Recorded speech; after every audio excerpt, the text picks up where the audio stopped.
Good evening, everybody, and welcome to the Chrissy B Show. Now, did you know that 4% of children suffer from an emotional disorder such as anxiety or depression? But the problem for parents is that depression in children can be quite difficult to spot at times. So in tonight's show, we'll be talking about some of the symptoms of a depressed child and also how we can make things happier for our kids in general. My guests tonight are Rose DePastron from the Rainbow Trust, and also we have our regular self-development coach, Chris Brown, later on in our self-development clinic. And also the Chrissy B Show organised a fun day out for 4 children and their mummies, and we'll be seeing how they got on later on. But first, let's speak to another brand new entertainment reporter, and that's our lovely Lizzie Oni. Hello, my darling. Hi, Chris. How are you? I'm very well, thank you. Good. Nice to be here. Oh, good. I'm glad you're here. Okay. Now, she happens to be on the video later on as well, don't you? Well, you went with them because one of the children was actually your little girl who is... Michaela. How old is she? 3. Yeah. Yeah, so she went there, she had a nice time. Yeah, but we're going to be showing the video later on. But you've got some news stories for us, haven't you? Yes, I do. Firstly, this is what I found out in the news. There was, they found eating with a silver spoon makes yogurt taste better. Apparently, some scientists did some research and they found that when you eat from a silver spoon, the yogurt tastes more expensive, it has more texture, more creamy, and it was the same yogurt brand. That's a bit strange, isn't it? Very but strange. If you kind of think about it, like when you eat food from a paper plate and when you eat it from like a proper plate, it is different, isn't it? You do get a kind of... It is, but you know... enjoy. I tend to enjoy food more when it's on a proper plate rather than a... I don't, because I like barbecues and, you know, that kind of social food where you can just eat with your hands. So I like food on a paper plate, actually. Well, you're just not posh then, are you? No. That's quite weird. Yeah, that's what they showed. And also, I don't know, did they show the... anything about that? Any pictures? I don't know. Did they? Don't worry about it. Just carry on talking. Okay, yeah, they so did. They're telling me they did. Don't worry. All right. So this cushion also, really doesn't look good behind me, doesn't it? I'm just going to swap it around. Sorry. I want a darker cushion behind me. Okay, guys. Now you can actually see I don't blend into the sofa. Is that better? Yeah, that's better. Sorry. okay, go that's ahead. all right. Also, in the news, there was a man and a dog, and basically the guy who was driving, not the dog, and he had a and he had a car crash, and he had loads of paint in his car, loads of paint. And there was a big collision and the paint just went everywhere. Yeah. The dog was covered, the guy was covered, the car was covered. And as you can see, this is the result of it. Where's the dog? I don't know where he is on this one. It's probably up a tree somewhere. Yeah, maybe he left. There's another picture, I don't know if it's there. And they are completely covered. I don't think it's the Oh, well, same we better picture. see that. Oh, no, they haven't got the picture. What was the point of showing us a story then if we haven't got the picture? Never mind. Never mind. Next one. Okay. In America, there was a son, his name is Dean Badger, and his mum had committed a crime, which was a robbery. Yeah. And later on in that day, his mum gave him some money, told him to go and buy groceries. He went and went and bought all his food. When he went back to his house, he saw on CCTV his mum robbing a bank. So he knew that's where she got the money from. So what do you think he did? He didn't brass her up, did he? He did. He did. That's exactly what he did. Oh, how old is he? Does it say how old he was? He's like a older guy. He's got children of his own, everything. Oh, okay. So of course he was in a kind of dilemma, but he wanted to do it because he didn't want to put his children in that kind of situation. Yeah. And also he wanted to teach them what was right, isn't it? Because he had seen his mum do that. So he actually called the police on his mum, and she got arrested. I think being in that situation, I think I probably would have told my mum first that I was going to do it. Yeah. Say, look, Mum, I've seen you on TV. I think I'm going to, I need to tell the police. I know you're my mum and everything, but, what's right is right. So I don't think I could have done it just like that. I think I would have told her first and then given her a chance to escape. No, not really, but... Yeah, no. Yeah, I would have told my mum as well, but it is the right thing to do. Imagine, he's got 3 young sons. Yeah. And he accepted the money first without knowing. Yeah. And then he did what was right. So I think he had to do it at the end of the day. It's not nice, but, at least he did what was right, isn't it? That's right. Okay, someone who didn't do what was right, there was a party, a teenage party. It was announced on BlackBerry Messenger, so you know how it is. Everyone heard about it, even people that were not friends of the person. And it ended out to be a terrible night. First it was fun, everyone was there enjoying themselves. How these parties always start. Yeah, how they always start. And then when it started to get a bit too overcrowded, a bit too much, then basically a guy got seriously hurt over a mobile phone. And it was serious to the point that he had basically a gaping hole inside of him in his body. Ooh. And the policeman had to like shut it with his hands until the paramedics and everyone came. And it was something simple, a mobile phone. But people argued kill over for phones nowadays, don't they? So for anything. yeah. So we have some good news about youths after that one. The mayor in Edmonton visited one of the largest youth groups in London a few weeks ago. He went as a special guest, and the youths there were doing a drama, a performance and everything. And he went as a guest and he really enjoyed it. He gave a talk. So this is something positive that the youths are doing as well. Now, your husband actually works with young people, doesn't he? Yes, he does. You had an event over the weekend, didn't you? Yeah, yesterday actually we just had an event. So how was that? What was that about? Yeah, it was really nice. We had an event, basically it's about summertime, making the right decisions, because you know now youth, they've got a lot of time on their hands in the holidays coming up. So it was just guidance of how to use it wisely, because like I read in the previous story, he was, that party that the youths went to wasn't something that was positive. I think they must have been drinking, these kind of things involved. Drugs, probably. And it got over the top. So it was just a kind of a meeting just to talk about the good things that you can get up to in summer, the things that will steer you away from that kind of trouble, because it's not nice to hear. Imagine a mum and you hear your son has been stabbed over a mobile phone or something like this, because when you have too much time on your hands, these kind of things, they happen, isn't it? That's right. So what kind of, was it yesterday you said it was? Yesterday. How many people did you have there? In the one in Finchley Park, we had around 170 youths. Oh, but you had it other places as well at the same time? Yeah, all over in quite a few of our so what's total? centres. I'm not sure yet. We haven't totaled up, but from the feedback so far from the other mentors, the youth mentors that we have, my husband works with, they said it was really good. So wow, that's fantastic. Do you have any more news, Lizzie? That's it. All right, so we're going to go to a video then. Thank you, my darling. But you're going to stand with us because you're going to be talking about some things to do with Michaela, aren't you? You're going to be helping us out because we are going to be talking about sort of spotting signs of depression and stuff like that. So Lisa's going to be giving us her take on it, and that should be quite interesting because we're hearing from a mum's point of view too. Okay. But let's take a look at this next video and we'll talk about it after this.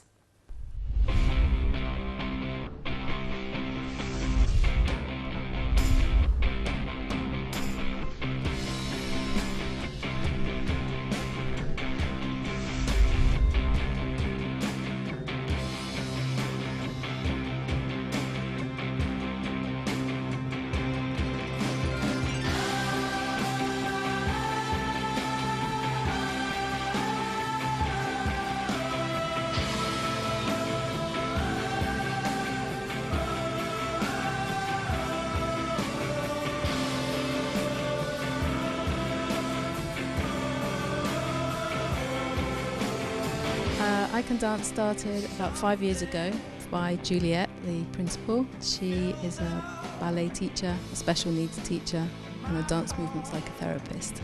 She started running it from her dining room with classes for kids on a Saturday morning. My son started attending at that time. So he got exercise, which is very difficult for some children with physical disabilities to get regular exercise.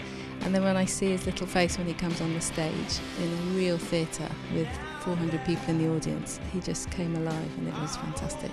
You know, he's not judged or made to feel that he has to be any way but himself. He's more confident, he's more happy, and he's more friendly to everybody. The first thing they can expect is for their child to be accepted for who and what they are and for what they can do. When you watch him for the first time on stage, how did that feel as a parent?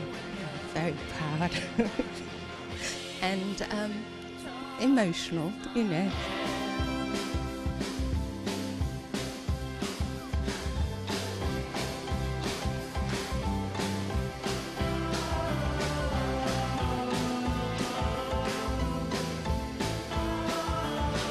What about dancing do you like? Ballet and street dance.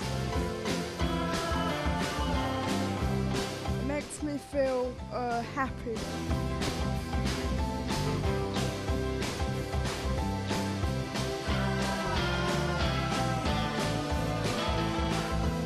Are they like family to you?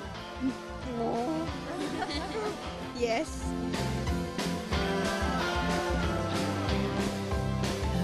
chance to express themselves, to become creative and to just enjoy themselves.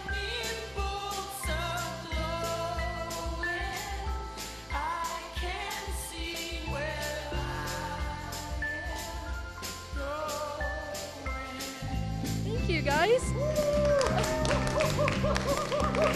If people do want to find out more about I Can Dance, where can they get more information from? So the best place is to go onto our website, which is www.icandance.org.uk, and follow the links. It's really amazing seeing them just being themselves and not try to be someone else, and that's one thing I've learned today. Just be yourself, and you know what? That's all that matters. My time here has been absolutely amazing.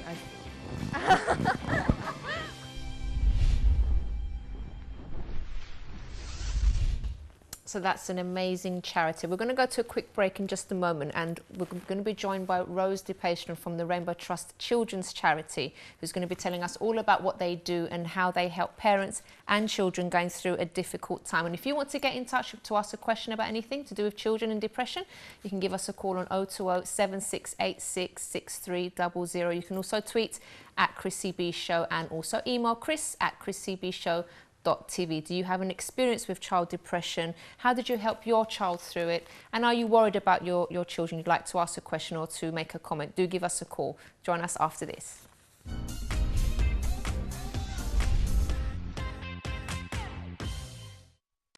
Don't forget to subscribe to the Chrissy B Show, always aiming to show you the happier side of life. You can find us on YouTube, Facebook and Twitter.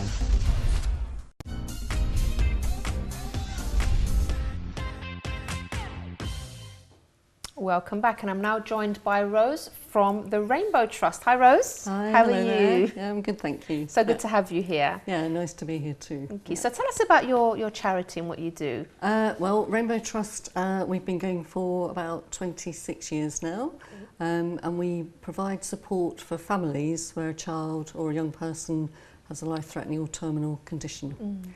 So what's important is that we provide support for the whole family, so both for a child who's ill, but also for their brothers and sisters, and for their parents and carers as well. That must be quite a tough job to do, I would imagine. Sort of, you have to be quite emotionally strong, I would suppose. Yeah, I mean, obviously, you know, we're working with families at probably some of the most difficult times that any of us are likely to ever go through. Yeah.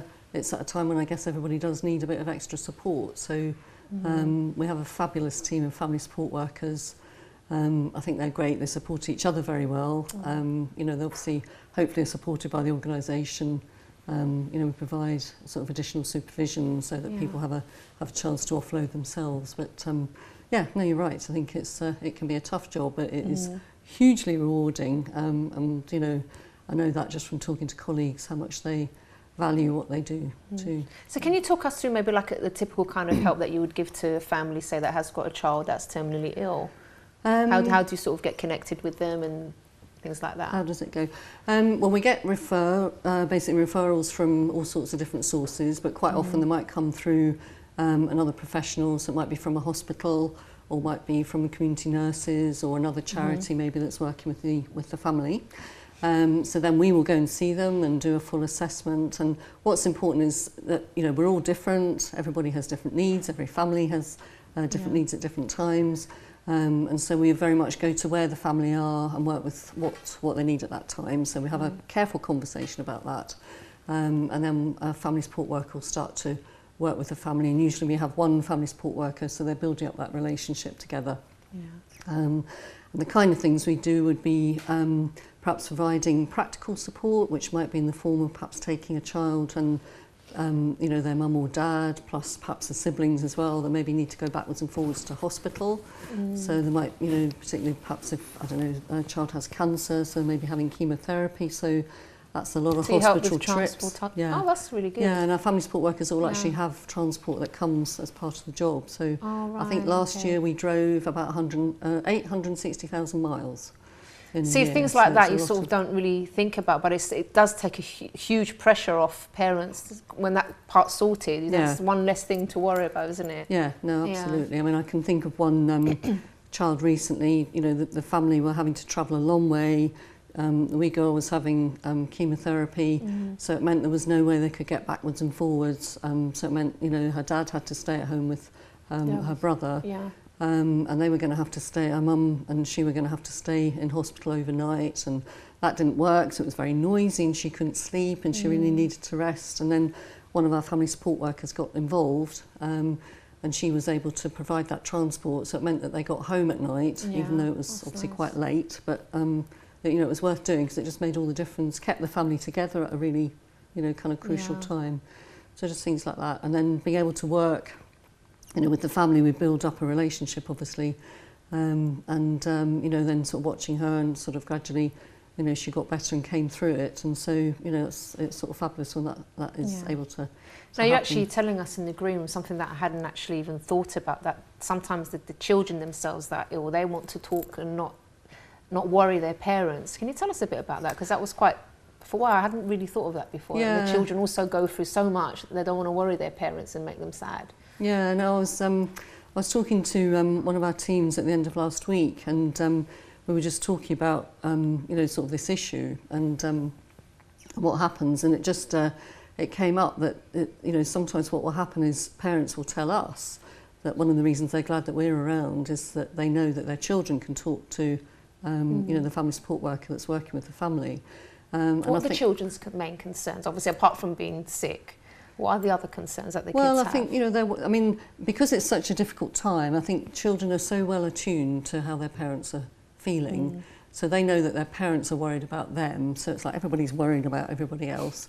And so I think sometimes in the way that, you know, we all expect parents to protect their children, you know, I think the thing we were talking about is just the fact that children often are very protective of their parents. So they'll just, you know, sort of feel that they don't want to talk to their parents. They don't want to make things worse for their parents or make things harder. So, you know, the fact that there's somebody else around that they can offload to, I just think it's very interesting to sort of recognise how important that is. Well, I can relate to that because when I was going through problems, I didn't want to tell my parents because I didn't want to worry them, and I knew my mum would be stressed out. And then when I eventually did tell them, she was extremely stressed out, crying often. So it was like, it made me feel worse. Yeah.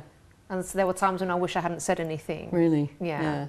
But I did get help eventually, and I got it from outside, even though my family tried to help. But it was easier talking to someone else and getting that help from someone else rather than from the family. So yeah, I can relate to that. Because sometimes it always feels safer to talk to somebody else. You can sort of just be a bit more real about it and maybe say a bit more than you would do if it's somebody that you're also worried about. They're worried about you, worrying about them. It just goes on, doesn't it? And what about parents? What's the best sort of help that parents could give to their children in that kind of time? Well, I mean, I think, you know, obviously parents want to be there for their children. I think it's important that they try and keep the sort of communication channels open, so make it okay to talk. You know, we all get fed up, don't we? We all get down at different times, and you know, and obviously at a time when a child is very ill in a family, it's, as I say, it's one of the most difficult times that any of us are ever likely to go through. But it's important to have fun as well. I mean, it's you know, it's very easy for it to sound like it's completely unremitting gloom, and it isn't always. You know, it's really important to have a laugh. I think it's, you know, one of the things, again, I think it's important to say with our Rainbow Trust workers is because people know that we're there and they can talk to us about some of the difficult things, that yes, you can do that when you want to, but also it means you can get away from it as well. Yeah, it's quite hard though to, I can imagine how some parents feel when they, you know, of course, you know, the child, they need that fun time as well, but it's just hard when you know at the back of everything the child's still ill. Yeah, but getting how out, do you keep you know, just be able to get out. Yeah. You know, try and get out, try and have a bit of time, make that time together, but equally, you know, try and get some time for yourself. So, so important, isn't it, for sort of adults, parents in this situation to look after themselves so they're in the best place to look after their children. And you can't look after someone else if you're not, you know, in a good place yourself to, you know, at least feel strong enough to do that.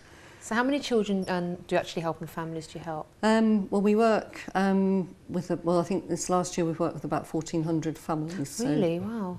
Yeah, we've got teams in different parts of England, and we, you know, our aim is eventually to be able to have a family support worker for every child that might need one that's in this sort of situation. But at the moment, we're probably hitting about 1 in 10.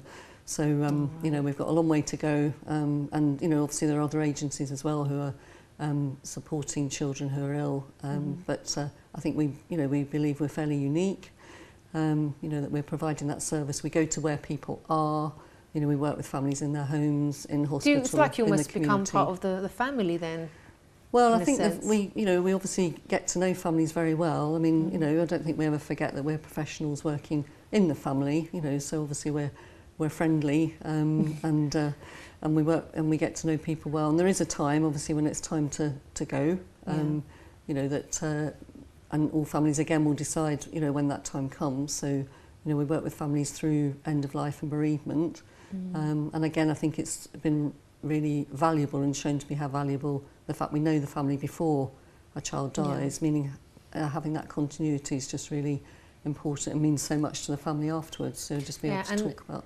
It's nice as well that because sometimes parents and families think that, it's a time that they're on their own, they can't really talk to other people, they want to sort of keep it together. But it's just nice to have that support and have someone that already knows the child and doesn't just come in afterwards and you didn't know anything about the child, you didn't know what they liked. You can at least that person was a person to you as well, that you know them, that you can talk about them, you can talk about the funny things about them. And I suppose that makes it much easier in a way for parents to be able to get that support because you already know. You already knew the children. No, I think that's very. And the other thing is that so many of us just find it so hard if someone's going through a difficult time. If someone's just died that they cared about, we find it hard to. Well, do we talk about it? Do we not talk about it? How do we talk about it? And I think the fact that our teams are very sort of able and ready to talk about it or not, but at least if somebody wants to, that they know that they can, and that can just make a huge difference. And that in itself takes some of the pressure off, I think. That's wonderful. It's great what you do. I think it's a great organisation. I'm so proud to be part of it. And say my colleagues sort of, working with families sort of day in, day out. I just think they do a fabulous job. And and I know how much they get from the families that they work with as well. That's brilliant. But you're going to stay with us, aren't you? Yes, because we're going to be talking about if you can spot whether your child is depressed. Lizzie, do you think you could spot if Michaela was feeling a bit low? Would it be pretty obvious, do you think? I think I would be able to notice a difference in her. Yeah, I think most mothers would, but sometimes the signs aren't that obvious, and maybe a mother or father will just think it's just one of those things, they're just having a bit of a bad day. So we'll be running through a few of those after the break, and we'll be getting both your opinions on that as well. So join us after this.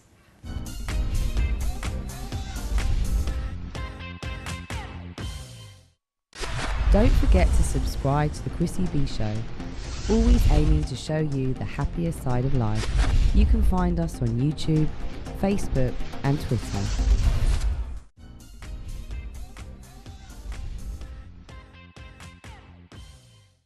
Welcome back. Now, kids love to have fun, so the Chrissy B Show team organised a fun day out for 4 children and their mummies. Let's take a look.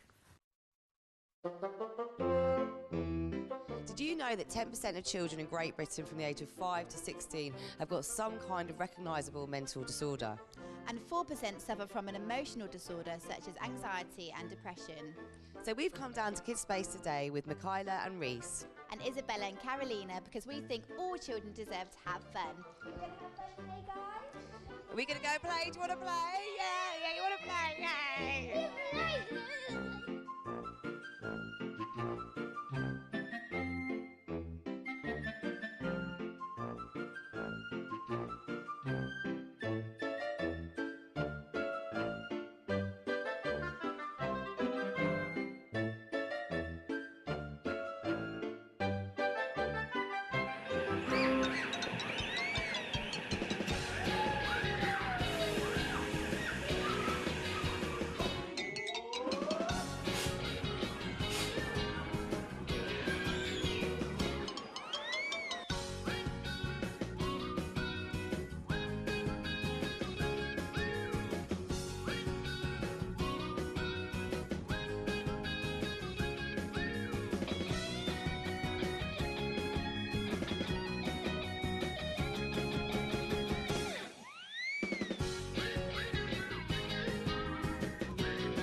I've had a great day. Have you had fun? Yeah. And did you have fun? Yeah. And you? Yeah. Good. And you? And that's it from us. Bye-bye.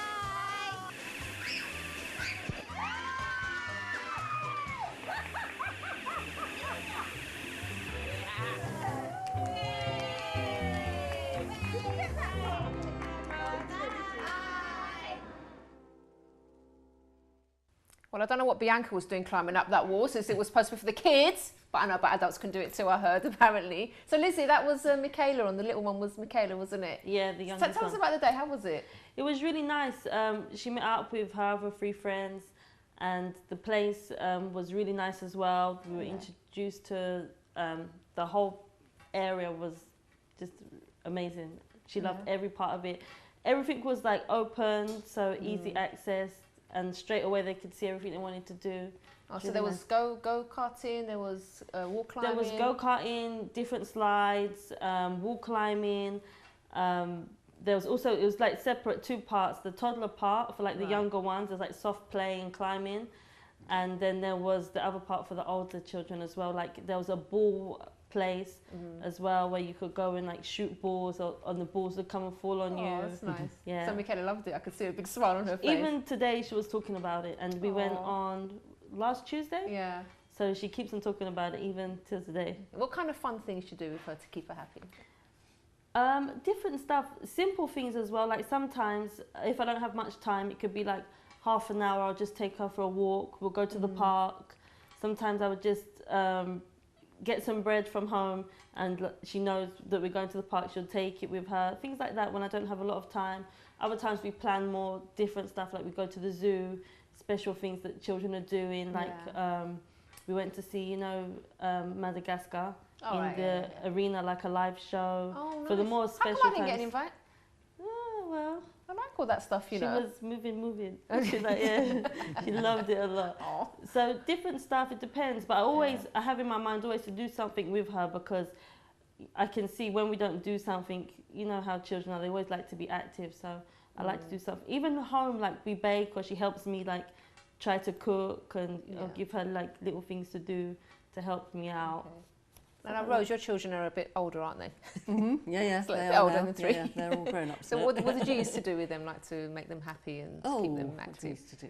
Well, they were great because they're all quite close in age, so they played with each other. How many did you have? Which was great. 3. 3, okay. Yeah.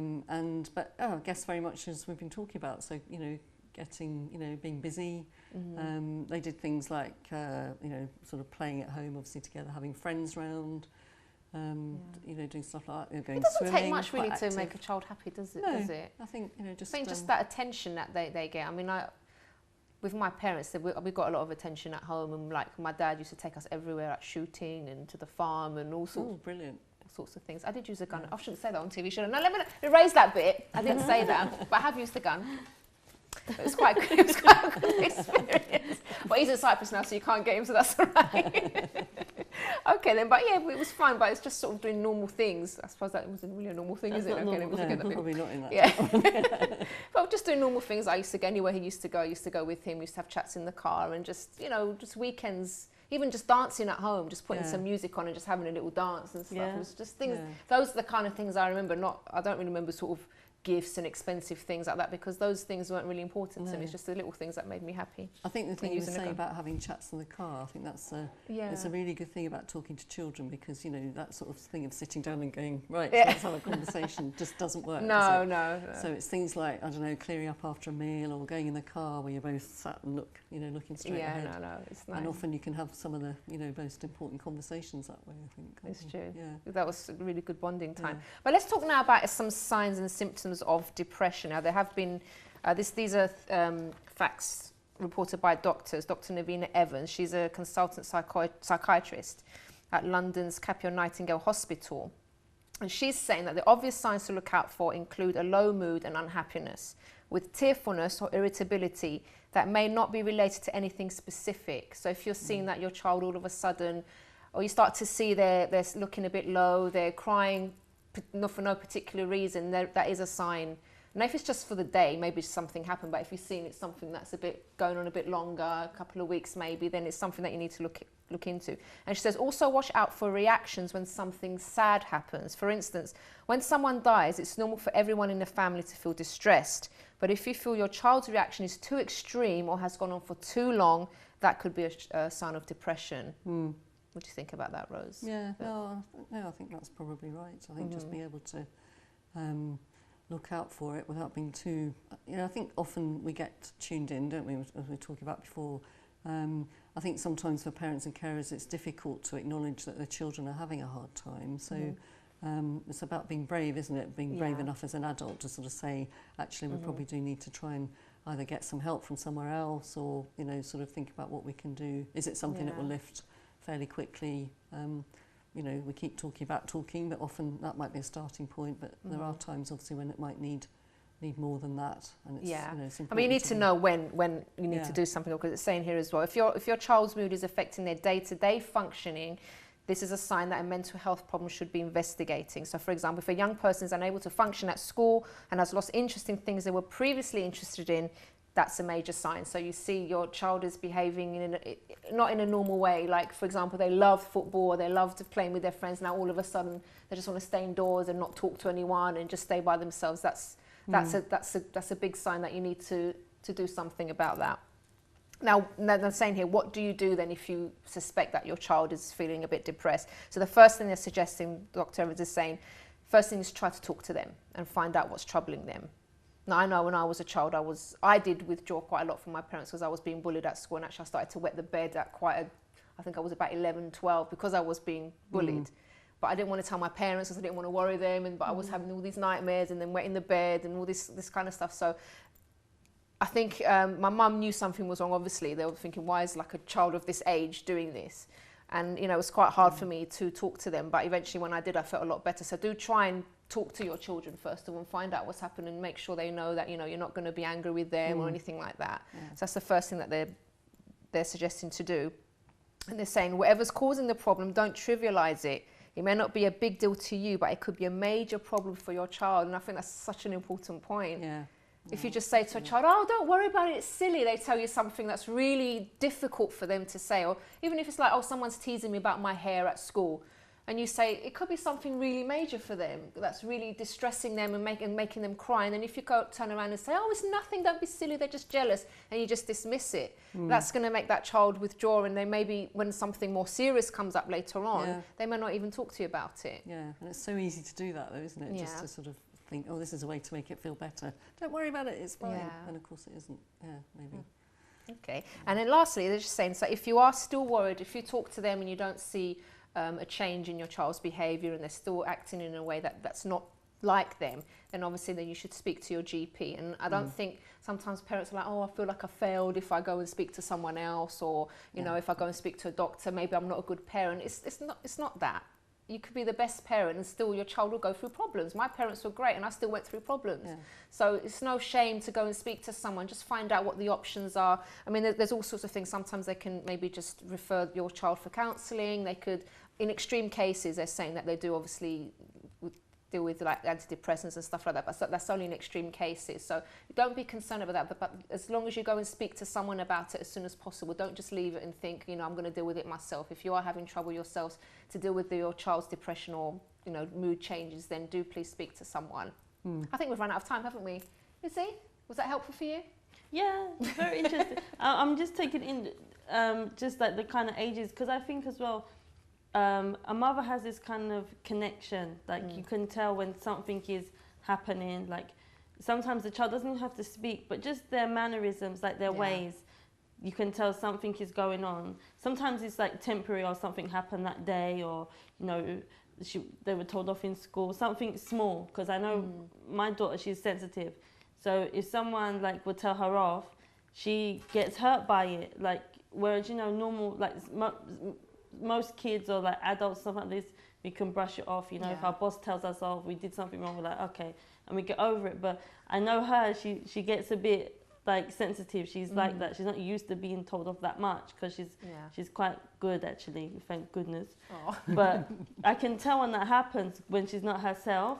So I think parents can pick up on that, and of course if it's something that's ongoing, then it's not normal. Then you shouldn't be afraid to speak. I always do. I have a good friend of mine. She has a teenager. And if there's something small, something that I want to ask her, I always go and ask her advice. That's a good thing. You should always speak, at least speak to someone, even if it's to another parent that has more experience as well. That's a good point of call as well. But we have run out of time. Rose, thank you so much. And all the best with the charity and everything. Lizzie, thank you, my darling. Thank you. And afterwards, after the break, we're going to have Chris Brown on with the Self-Development Clinic. So join us after this.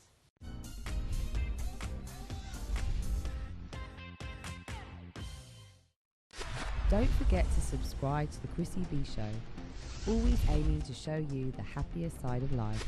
You can find us on YouTube, Facebook and Twitter.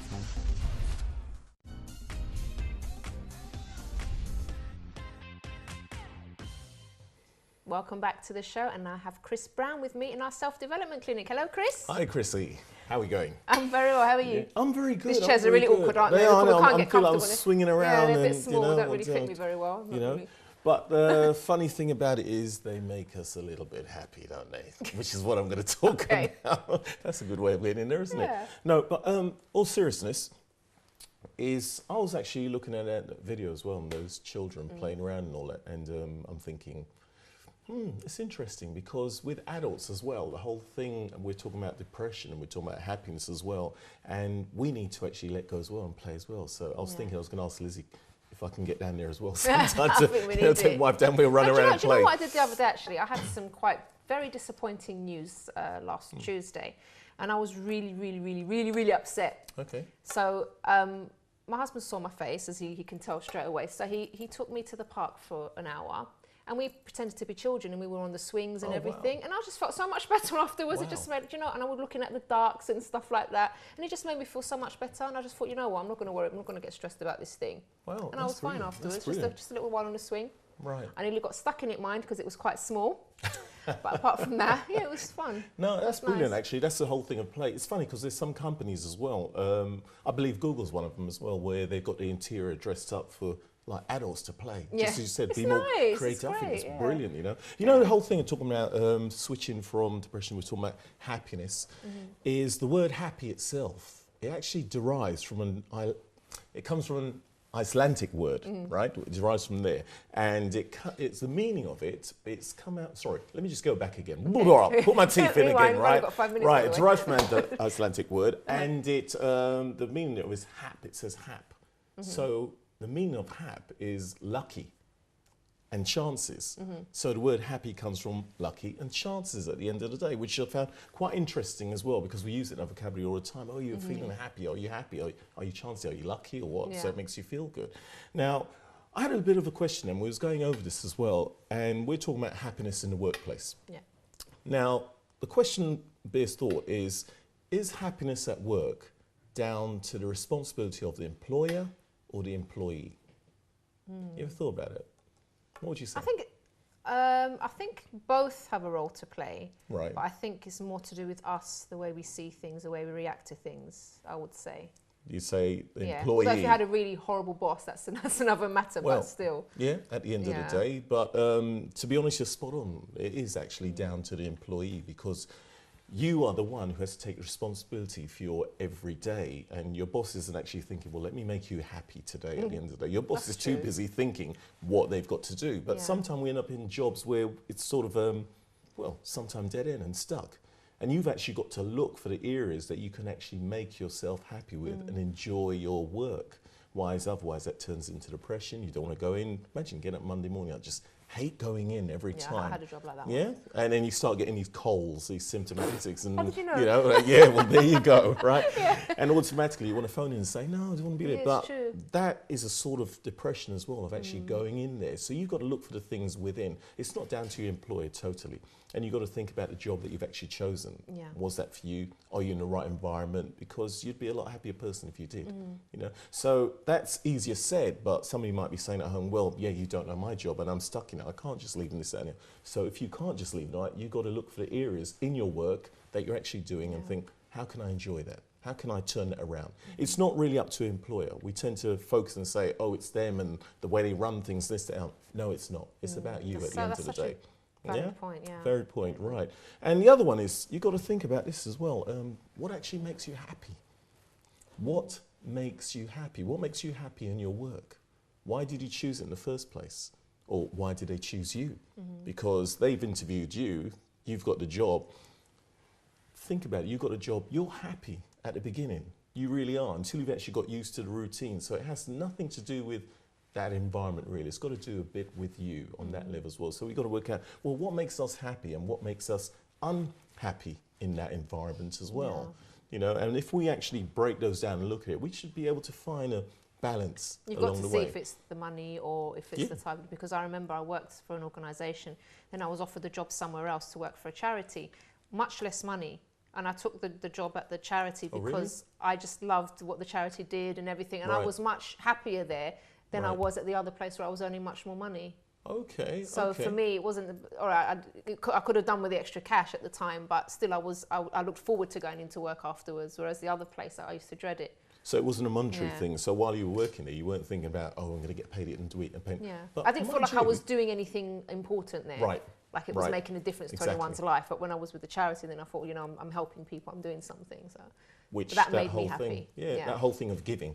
Yeah. At the end of the day is going to make you happy, and what you give out, you do get back at the end of the day. So very valid point.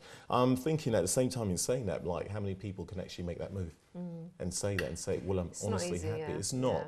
But when you find what you really like and you do it, and you get up on a Monday morning, it's a real blessing to get up Monday morning, get paid for something you enjoy doing. Okay. So moving on quickly, because we are actually running a little behind. Let's talk about here. All right, 1 minute left. Let's do this in 1 minute. All right, all right, 1 minute. Let's do this in 1 minute. I did it last time, didn't I? I should stop talking on this part, shouldn't I? No, that's all right. So sorry. All right, here we go. I'll take his Think about this. Here's the point. You've got a sales manager, you've got an unhappy one, and you've got a happy one.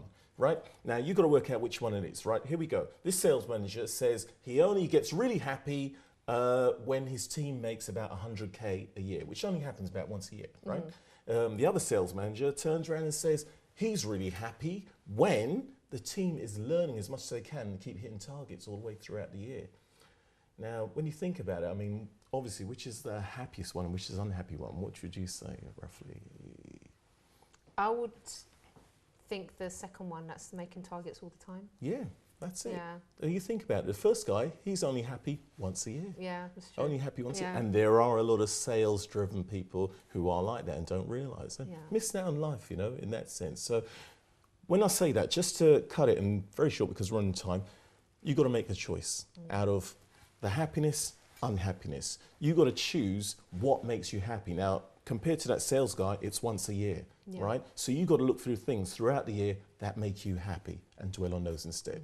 So have a happy time. Oh, wow, you finished spot on. Did you have more? Did you condense it? I'm sorry. No, I thought we got to get on, move on. Yeah, great. Thank you very much, Chris. Thank you. Back Pleasure. Again next Monday, and I'll try and speak less next Monday to give you a chance to speak more. Okay, so we finished the show for today, but we'll be back again on Wednesday. So do join us, and if you want more information about the programme and any of our guests tonight, you can visit this website, chrissybshow.tv. Bye-bye for now. I'm a little bit scared. I'm usually just the cameraman, but I said, hey, why not? Might as well have some fun, right? So here we go. The black hole. It's the black hole.